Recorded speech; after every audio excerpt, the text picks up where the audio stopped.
Mana bu gaplar bilan eshitdinglar. Saudiya Arabistonida butun dunyo bo'yicha Qur'on o'qish musobaqasi bo'ldi. 50 mingdan ortiq odam qatnashgan. Mana shularning ichida birinchi o'rinni o'zbekistonlik, ya'ni Samarqanddan Payariqlik Hoji Qori Yunus akamiz egalladilar. Qaranglar, mana shunday go'zal Qur'on tilovatlari bilan hammani butun dunyoni hayratga qoldiribdi o'zbek o'g'loni.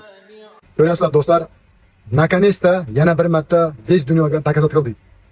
Chunki musulmon ahli borki, Buxoriylarni juda yaxshi taniydi va mana shu Buxoriylarni juda ham hurmat qiladi. Даже Arabistonda ham juda ham hurmat qiladi. Sababiki bizda shunday ilmlik va qiroatidan ham, ilmidan ham, tajvididan ham hamma narsadan ustun turadigan mana bunday qorilarimiz bor. Oldingi bizning avlodlarimiz bor.